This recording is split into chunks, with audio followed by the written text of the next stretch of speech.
الحمد للہ وحدہ والصلاة والسلام علی من لا نبی بعد اما بعد فاعوذ باللہ من الشیطان الرجیم بسم اللہ الرحمن الرحیم قد جاءکم من اللہ نور وکتاب مبین آمنت باللہ صدق اللہ مولانا العظیم وبلغنا رسوله النبی الحبیب الکریم الامین ونحن على ذلك لمن الشاہدین والشاکرین والحمد للہ رب العالمین۔ نثار تیری چہل پہل پر ہزاروں عیدیں ربیع الاول، نثار تیری چہل پہل پر ہزاروں عیدیں ربیع الاول، سوائے ابلیس کے جہاں میں سبھی تو خوشیاں منا رہے ہیں۔ حمد و ثنا کے بعد استاذ محترم استاذ العلماء حضرت علامہ مولانا مفتی محمد طاہر رضوی دامت برکاتہم القدسیہ، اسٹیج پر علماء کرام، میرے سامنے شمس علوم کے مہکتے دھمکتے پھولوں، السلام علیکم ورحمۃ اللہ وبرکاتہ۔ سامعین ذی وقار، آپ کے اور میرے علم میں ہے کہ ماہ ربیع النور ہمارے درمیان تشریف لا چکا ہے، جس میں آقا دو جہاں سرور کونین صلی اللہ علیہ وآلہ وسلم کی ولادت پر ہم جشن عید میلاد النبی منایا کرتے ہیں۔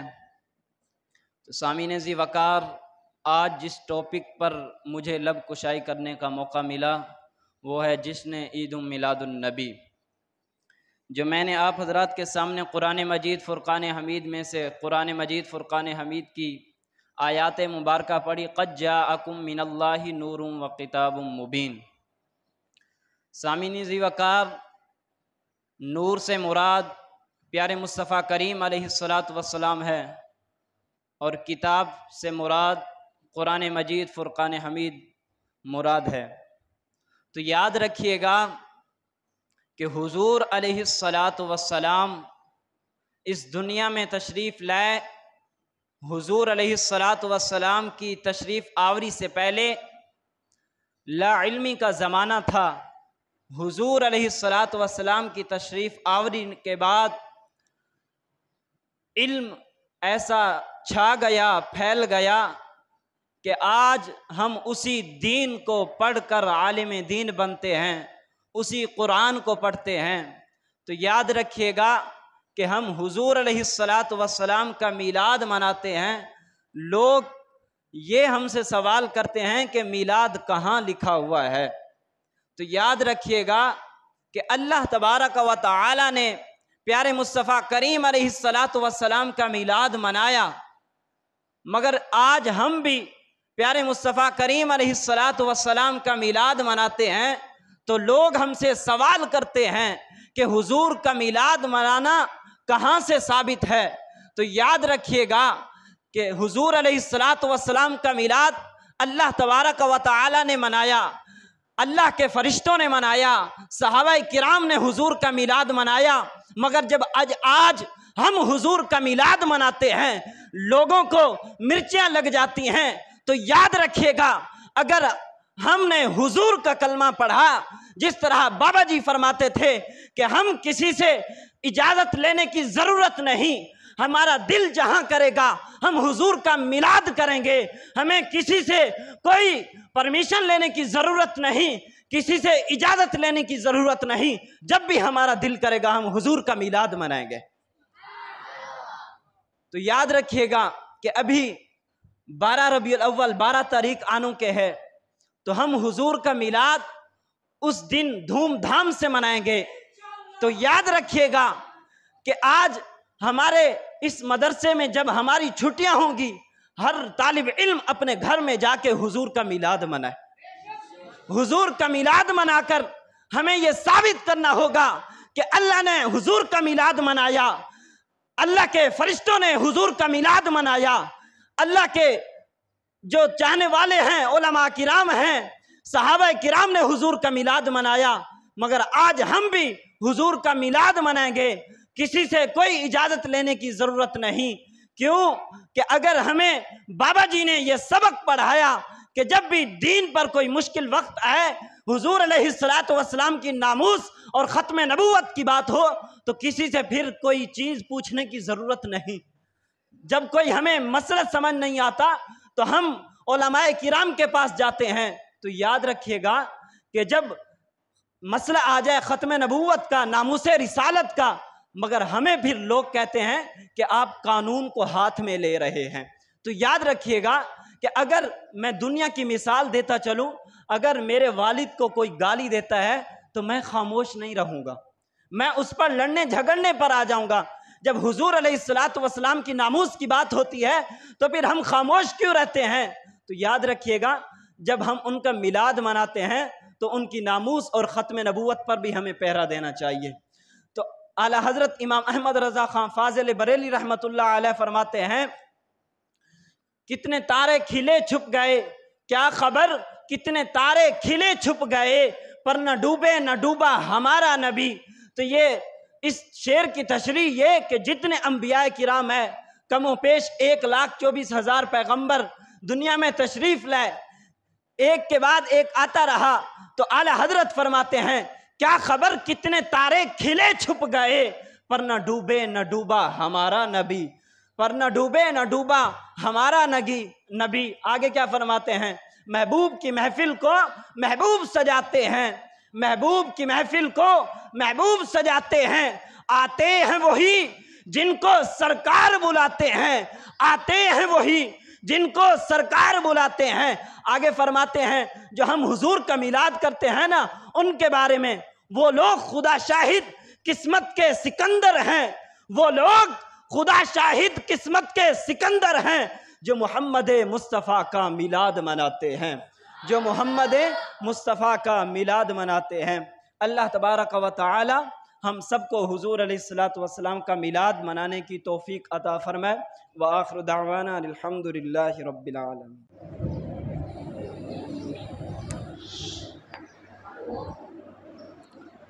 نحمده ونصلي ونسلم على رسوله الكريم، اما بعد فاعوذ بالله من الشيطان الرجيم، بسم الله الرحمن الرحيم، الا ان اولياء الله لا خوف عليهم ولا هم يحزنون، آمنت بالله صدق الله العظيم وصدق رسوله النبي الكريم، ان الله وملائكته يصلون على النبي يا أيها الذين آمنوا صلوا عليه وسلموا تسليما، الصلاة والسلام عليك يا رسول الله وعلى آلك وأصحابك يا حبيب الله۔ میرے نہایت واجب الاحترام، واجب القدر میرے اساتذہ کرام مفتی محمد طاہر رضوی صاحب اور میرے ہم مکتب بھائیوں ساتھیوں، السلام علیکم ورحمۃ اللہ وبرکاتہ۔ جیسا کہ آپ کو معلوم ہے کہ قرآن مجید فرقان حمید میں سے مجھے قرآن پاک کی آیات پڑھنے کا شرف حاصل ہوا۔ اللہ تبارک و تعالیٰ نے ارشاد فرمایا، وما ارسلناک الا ان اولیاء اللہ لا خوف علیہم ولا هم یحزنون، خبردار بے شک اولیاء اللہ پر نہ تو کوئی خوف ہے اور نہ ہی کوئی غم ہے۔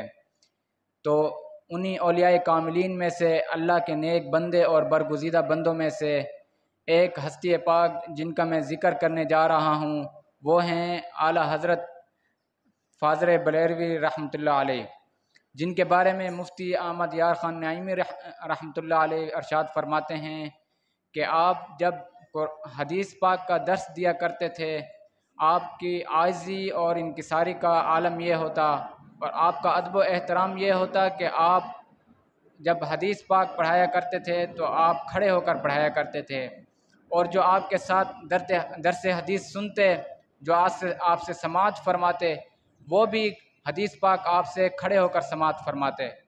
تو اسی طرح یہ تھی آپ کی آپ کا عاجزی اور انکساری کا عالم۔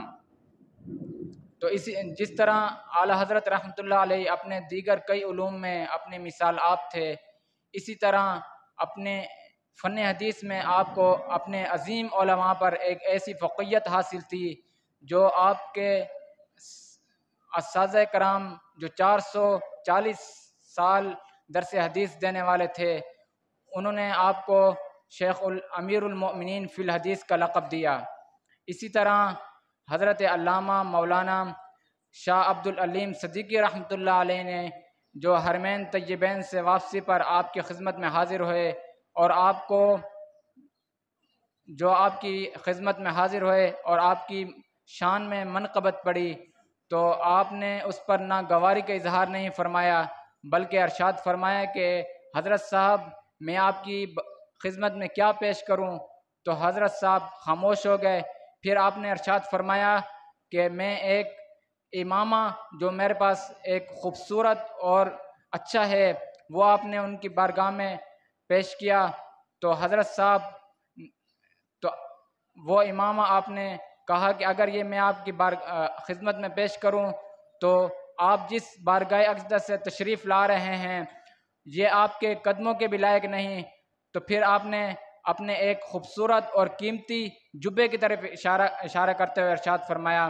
آپ نے وہ جبہ حضرت صاحب کی خدمت میں پیش کیا جو اس دور میں 150 قیمت کے لگ بھگ تھا، تو حضرت صاحب نے کھڑے ہو کر دونوں ہاتھوں سے لیا اور آنکھوں پہ لگایا، لبوں سے اسے چوما اور سر پر رکھ کر اپنے سینے سے دیر تک لگائے رہے۔ تو میں اسی اشعار کے ساتھ آپ سے اجازت چاہوں گا۔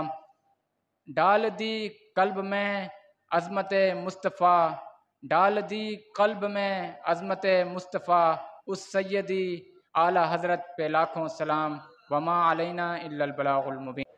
والصلاة والسلام یا خاتم الانبیاء والمرسلین، اما بعد فاعوذ باللہ من الشیطان الرجیم، بسم اللہ الرحمن الرحیم۔ ما كان محمد ابا احد من رجالکم ولکن رسول اللہ وخاتم النبیین وکان اللہ بکل شیء علیما۔ صدق اللہ العظیم۔ ان اللہ وملائکتہ یصلون علی النبی یا ایہا الذین آمنوا صلوا علیہ وسلموا تسلیما۔ اللہم صل علی سیدنا ومولانا محمد النبی الأمی وآلہ واصحابہ وبارک وسلم علیہ۔ میں اپنی بات کا آغاز اس شعر کے ساتھ کرنا چاہتا ہوں۔ شاعر مشرق عاشق رسول علامہ اقبال رحمۃ اللہ تعالی علیہ فرماتے ہیں، تعجب تو یہ ہے کہ فردوس اعلیٰ، تعجب تو یہ ہے کہ فردوس اعلیٰ بنائے خدا اور بسائے محمد۔ توجہ چاہوں گا، اب اگلا جملہ سنیے گا۔ اگر سینے میں دل میں دھڑکن میں مدینہ، مدینے میں تاجدار مدینہ ہے تو دونوں ہاتھوں کو بلند کر کر نعرہ لگانا۔ علامہ اقبال وسط میں آ کر فرماتے ہیں، تعجب تو یہ ہے کہ فردوس اعلیٰ بنائے خدا اور بسائے محمد۔ تماشا تو دیکھو کہ آگ نار و جہنم، تماشا تو دیکھو آگ نار و جہنم، لگائے خدا اور بسائے محمد۔ تاجدار ختم نبوت، تاجدار ختم نبوت۔ انتہائی عزت تقریب کے لائق استاد مکرم مفتی محمد طاہر رضوی صاحب اور میرے دور حدیث کے سینئر ساتھیوں اور اس جامعہ کے چمکتے دھمکتے ستاروں، السلام علیکم ورحمۃ اللہ وبرکاتہ۔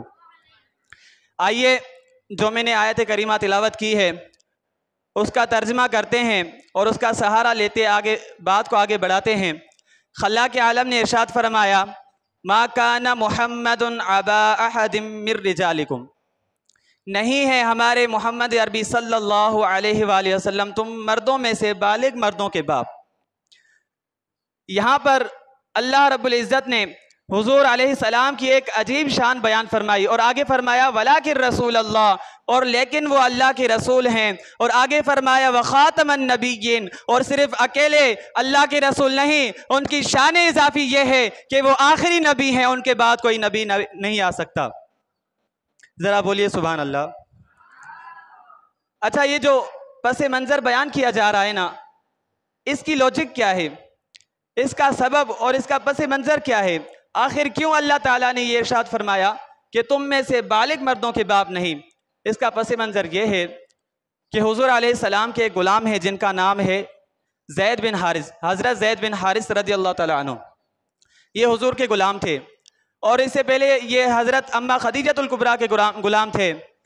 جب حضور علیہ السلام کی حضرت اماں خدیجۃ الکبریٰ سے نکاح ہوا تو پھر حضرت اماں خدیجۃ الکبریٰ نے حضرت زید بن حارث کو حضور علیہ السلام کو تحفہ دیا کہ میں آپ کو یہ تحفہ دیتی ہوں، یہ بڑا اچھا بچہ ہے، آپ کی خدمت کرے گا. مختصراً یہ کہ حضرت زید بن رضی اللہ تعالیٰ عنہ جب بڑے ہو گئے، شادی کر لی. ان کی ایک بیوی تھی جن کا نام ہے زینب رضی اللہ تعالیٰ عنہ. تو جب یہ عرب معاشرے میں یہ ہوتا رہتا تھا کہ شادی نکاح طلاق یہ ہوتا رہتا تھا. جب حضرت زید بن حارث رضی اللہ تعالیٰ عنہ نے اپنی بیوی کو یعنی حضرت زینب رضی اللہ تعالیٰ عنہ کو طلاق دی تو حضور صلی اللہ علیہ وآلہ وسلم نے ان سے نکاح کر لیا. تو عرب میں پورے معاشرے میں یہ واویلا مچ گیا اور سب نے شور مچانا شروع کر دیا کہ اپنی بیٹے کی بیوی کے ساتھ نکاح کر لیا ہے، اپنی بہو کے ساتھ نکاح کر لیا ہے. لیکن جب حضور علیہ السلام کی ناموس، حضور علیہ السلام کی عزت پر حملہ ہوا تو اللہ تعالیٰ نے قرآن پاک کی آیت نازل فرما دی. جب بھی حضور علیہ السلام کی ناموس پر حملہ ہوا پہلا دفاع میرا رب فرماتا ہے. ذرا بولیے سبحان اللہ. اللہ تعالیٰ نے قرآن پاک میں فرمایا کہ ما کان محمد ابا احد من رجالکم، نہیں ہے ہمارے محمد عربی صلی اللہ علیہ وآلہ وسلم تم میں سے بالغ مردوں کے باپ. حضور اللہ تعالیٰ نے فرمایا کہ نبی کریم صلی اللہ علیہ وسلم کا کوئی بیٹا جوان ہوا ہی نہیں. اگر جوان ہوتا، نکاح ہوتا، بہو بنتی، پھر آپ یہ الزام لگاتے. اللہ تعالیٰ نے فرمایا نبی کا تو کوئی بیٹا جوان ہی نہیں ہوا. اور آگے ارشاد فرمایا، اس کے فوراً بعد آگے ارشاد فرمایا وَلَٰكِن رسول اللہ، اور لیکن وہ اللہ کے رسول ہیں. اس کا مطلب پتہ ہے کیا بنتا ہے؟ اللہ تعالیٰ نے فرمایا اللہ کے رسول ہیں، ایسے ہی جھوٹی موٹی بات سن کر بھونکنا نہیں. وہ اللہ کے رسول ہیں، رسول کے معاملے میں چپ رہنا ہے، رسول کے معاملے میں چپ رہنا ہے. اور آگے ارشاد فرمایا وَخَاتَمَ النَّبِيِّينَ، اور وہ آخری نبی ہیں. ان کے بعد قیامت تو آ سکتی ہے لیکن کوئی نیا نبی نہیں آ سکتا. تاجدار ختم نبوت، تاجدار ختم نبوت.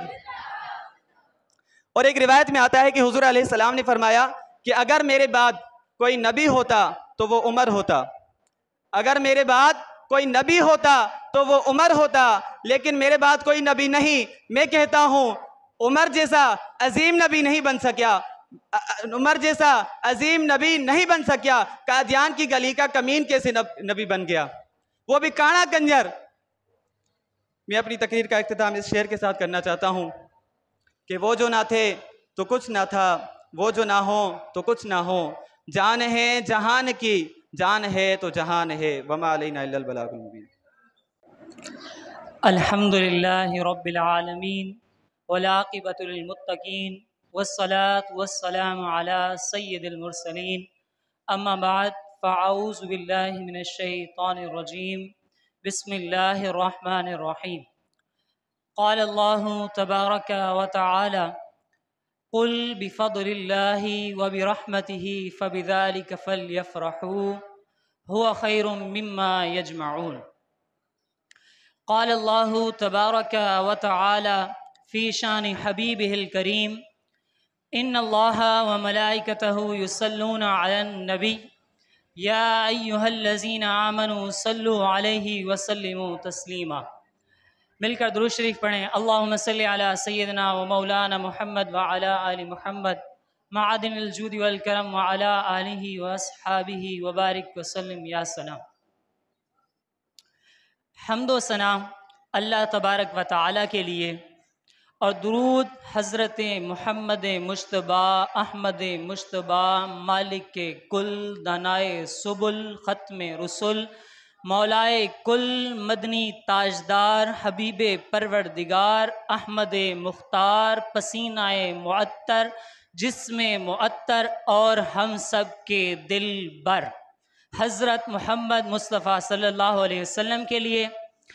اور درود و سلام کے بعد میرے واجب القدر واجب الاحترام حضرت علامہ و مولانا مفتی محمد طاہر رضوی صاحب اور میرے ہم مکتب ہم سفر ساتھیوں، السلام علیکم ورحمۃ اللہ وبرکاتہ۔ میں نے آپ کے سامنے قرآن مجید فرقان حمید میں سے ایک آیات پڑھنے کا شرف حاصل کیا ہے۔ اللہ تعالیٰ نے قرآن میں ارشاد فرمایا، قل بفضل اللہ وبرحمتہ فبذلک فلیفرحوا۔ قل اے محبوب آپ فرما دیجئے کہ اللہ تعالیٰ کے فضل اور اس کی رحمت پر خوشی مناؤ۔ هو خیر مما یجمعون، اور یہ ہر اس چیز سے بہتر ہے جو تم جمع کرتے ہو۔ اے رب العزت، اے مالک کل، تو نے یہ تو ارشاد فرما دیا کہ میرے فضل اور میری رحمت پر خوشی مناؤ، یعنی اللہ تعالیٰ کے فضل اور اس کی رحمت پر خوشی منائیں۔ پر فضل ہے کون، فضل کون ہے، رحمت کون ہے جس کی تشریف آوری پر ہم خوشی منائیں، جس کی آمد پر ہم خوشی منائیں؟ یہ فضل کون ہے، رحمت کون ہے؟ تو قرآن سے پوچھتے ہیں۔ اللہ تعالیٰ نے قرآن میں ارشاد فرمایا، وَلَوْلَا فَضْلُ اللَّهِ عَلَيْكُمْ وَرَحْمَتُهُ مَا زَكَىٰ مِنْكُمْ مِنْ أَحَدٍ أَبَدًا، کہ اگر نہ ہوتا تم پر اللہ تعالیٰ کا فضل اور اس کی رحمت تو نہ ہوتا تم میں سے کوئی ایک بھی پاک۔ پتہ چلا جو پاک کرنے والا ہے، پتہ چلا جو پاک کرنے والا ہے وہی فضل ہے، وہی رحمت ہے۔ جب فضل اور رحمت پاک کرنے والا ہے، اب سوال یہ پیدا ہوتا ہے کہ پاک کرنے والا کون ہے؟ تو اللہ تعالیٰ نے قرآن میں ارشاد فرمایا، اللہ تعالیٰ نے قرآن ہی میں ارشاد فرمایا، لَقَدْ مَنَّ اللَّهُ عَلَى الْمُؤْمِنِينَ إِذْ بَعَثَ فِيهِمْ رَسُولًا مِنْ أَنفُسِهِمْ يَتْلُو عَلَيْهِمْ آيَاتِهِ وَيُزَكِّيهِمْ۔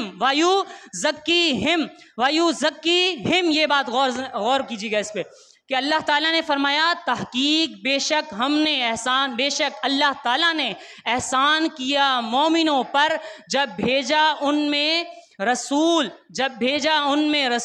ان میں سے وہ تلاوت کرتا ہے اس کی آیاتیں، یعنی اللہ تعالیٰ کی آیاتیں، وَيُزَكِّيهِمْ، اور پاک کرتا ہے انہیں، اور پاک کرتا ہے انہیں، یعنی پتہ چلا کہ رسول اللہ پاک کرنے والے ہیں۔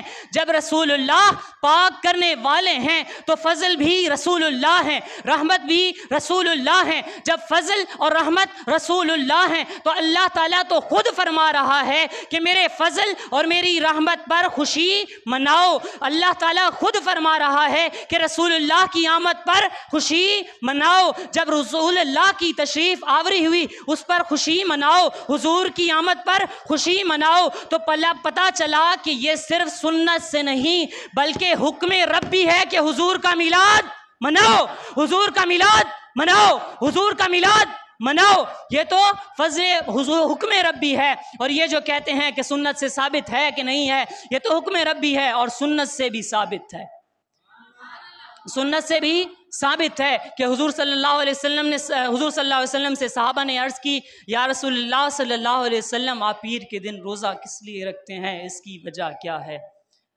حضور صلی اللہ علیہ وسلم نے ارشاد فرمایا، اے میرے صحابہ، میں پیر کے دن روزہ اس لیے رکھتا ہوں، میں پیر کے دن روزہ اس لیے رکھتا ہوں کہ کیونکہ پیر کے دن میری ولادت کا دن ہے، میں اس لیے روزہ رکھتا ہوں۔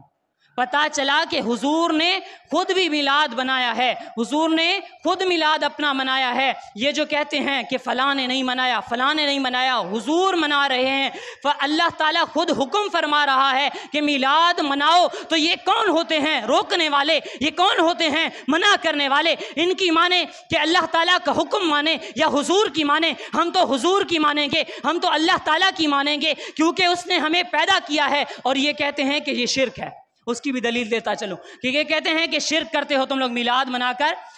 میں تو یہ کہتا ہوں کہ یہ تو شرک کی نفی ہے، یہ تو شرک کی نفی ہے، کیونکہ حضور کا میلاد منا کر ہم یہ ثابت کرتے ہیں کہ حضور کی ولادت ہوئی ہے، اور اللہ تعالیٰ لم یلد ولم یولد ہے، اللہ تعالیٰ ولادت سے پاک ہے۔ ہم تو شرک کی نفی کر رہے ہیں اور تم کہتے ہو کہ یہ شرک ہے، تم کہتے ہو کہ یہ شرک ہے۔ کس کی مانیں؟ تمہاری مانیں یا اللہ تعالیٰ کی مانیں یا حضور کی مانیں؟ رہے گا یوں ہی ان کا چرچا رہے گا، رہے گا یوں ہی ان کا چرچا رہے گا۔ پڑے خاک ہو جائیں جل جانے والے، پڑے خاک ہو جائیں جل جانے والے، حشر تک رہیں گے، حشر تک منائیں گے پیدائش مولا کی دھوم، حشر تک ڈالیں گے پیدائش مولا کی دھوم۔ مثل فارس نجد کے کلے گھراتے جائیں گے، مثل فارس نجد کے کلے گھراتے جائیں گے۔ خاک ہو جائیں عدو، خاک ہو جائیں عدو جل کر، مگر ہم تو رضا، مگر ہم تو رضا۔ دم میں جب تک دم ہے ذکر ان کا سناتے جائیں گے، ذکر ان کا سناتے جائیں گے۔ اور ایک بات اور بھی عرض کرتا چلوں کہ جب سورۃ کوثر نازل ہوئی، جب سورۃ کوثر نازل ہوئی، جو حضور صلی اللہ علیہ وسلم کی رشتے میں دادی لگتی ہیں، انہوں نے سوچا کہ آج حضور صلی اللہ علیہ وسلم کے لیے میں حلوہ پکا کر، کیونکہ حضور صلی اللہ علیہ وسلم کو میٹھا پسند تھا، حضور صلی اللہ علیہ وسلم کو میٹھا پسند تھا، تو انہوں نے سوچا کہ آج خوشی کا دن ہے، میں حضور صلی اللہ علیہ وسلم کے لیے حلوہ پکا کر لے جاؤں۔ اتنے میں خود حضور صلی اللہ علیہ وسلم تشریف فرما ہو، خود ان کے گھر حضور صلی اللہ علیہ وسلم تشریف فرما ہو گئے۔ تو حضور صلی اللہ علیہ وسلم کی جو رشتے میں دادی لگتی ہیں، انہوں نے کہا کہ میں نے سنا ہے کہ آپ پر سورۃ کوثر نازل ہوئی ہے۔ حضور صلی اللہ علیہ وسلم نے فرمایا جی مجھ پر سورۃ کوثر نازل ہوئی ہے۔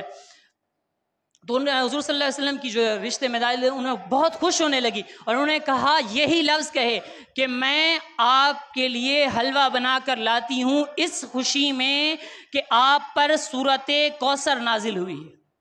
حضور صلی اللہ علیہ وسلم نے منع نہیں فرمایا، حضور صلی اللہ علیہ وسلم نے یہ نہیں فرمایا کہ یہ تو شرک ہے، خوشی منانا جائز نہیں، ایک سورت نازل ہوئی ہے آپ خوشی کس لیے منا رہی ہیں، یہ تو جائز نہیں، حضور نے منع نہیں فرمایا۔